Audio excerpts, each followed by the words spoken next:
Forex എന്നാൽ foreign exchange അഥവാ വിദേശ നാണയം എന്നാണ് അർത്ഥം. ഒരു രാജ്യത്തിന്റെ കറൻസി വാങ്ങി മറ്റൊരു രാജ്യത്തിന്റെ കറൻസിയുമായി മാറ്റം ചെയ്യുന്ന വ്യാപാരമാണ് ഫോറക്സ് ട്രേഡിംഗ്. ഉദാഹരണത്തിന് ഡോളർ വാങ്ങി രൂപയ്ക്ക് വിൽക്കുക, അല്ലെങ്കിൽ യൂറോ വാങ്ങി ഡോളറിന് വിൽക്കുക. കറൻസികളുടെ വിലയിലുണ്ടാകുന്ന ഏറ്റക്കുറച്ചിലുകൾ അനുസരിച്ച് ലാഭം നേടാൻ ശ്രമിക്കുന്ന രീതിയാണിത്. ഇത് നടക്കുന്നത് ആഗോള ഫോറിൻ എക്സ്ചേഞ്ച് മാർക്കറ്റിലാണ്. സാധാരണയായി അന്താരാഷ്ട്ര ഫോറക്സ് ട്രേഡിംഗ് പ്ലാറ്റ്ഫോമുകളിലൂടെയാണ് ഇത് നടക്കുന്നത്. ഒരു കറൻസിയുടെ വില ഡോളറിനെ അപേക്ഷിച്ച് കൂടുമോ കുറയുമോ എന്ന് ഊഹിച്ച് ആളുകൾ പണം ഇറക്കുന്നു. ഊഹം ശരിയായാൽ പണം കിട്ടും, തെറ്റിയാൽ പണം നഷ്ടപ്പെടും. ഇതിൽ പലപ്പോഴും വലിയ റിസ്ക്കുമുണ്ട്.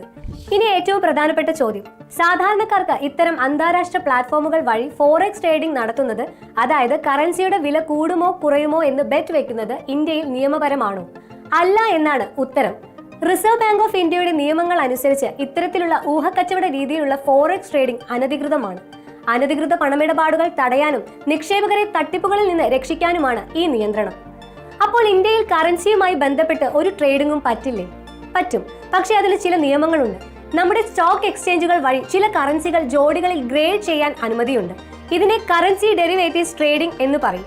ഇവിടെ ഇന്ത്യയുടെ രൂപ അടിസ്ഥാന കറൻസി ആയിരിക്കണം.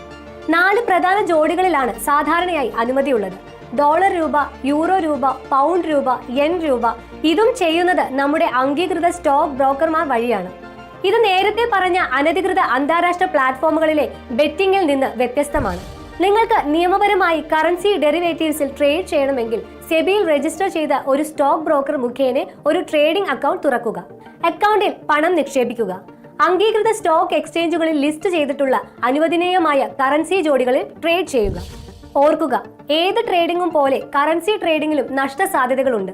സോഷ്യൽ മീഡിയയിലോ മറ്റോ കാണുന്ന എളുപ്പത്തിൽ പണം ഉണ്ടാക്കാം എന്ന വാഗ്ദാനങ്ങളിൽ വീഴരുത്. അനധികൃത ഫോറക്സ് പ്ലാറ്റ്ഫോമുകളിൽ പണം നിക്ഷേപിക്കുന്നത് നിയമവിരുദ്ധവും നിങ്ങളുടെ പണം പൂർണ്ണമായി നഷ്ടപ്പെടാൻ സാധ്യതയുള്ളതുമാണ്. ഏതൊരു നിക്ഷേപം നടത്തുന്നതിന് മുൻപും ഒരു സാമ്പത്തിക ഉപദേഷ്ടാവിന്റെ അഭിപ്രായം തേടുന്നത് നല്ലതാണ്. അപ്പോൾ ഫോറക്സ് ട്രേഡിംഗ് എന്ന പേരിൽ നടക്കുന്ന അനധികൃത ഇടപാടുകളെ കുറിച്ച് ബോധവാന്മാരായിരിക്കുക. ഇന്ത്യയിൽ നിയമപരമായി കറൻസി ട്രേഡിംഗ് നടത്താനുള്ള വഴികളുണ്ട്. അത് അംഗീകൃത ബ്രോക്കർമാരിലൂടെയും എക്സ്ചേഞ്ചുകളിലൂടെയും മാത്രം ചെയ്യുക.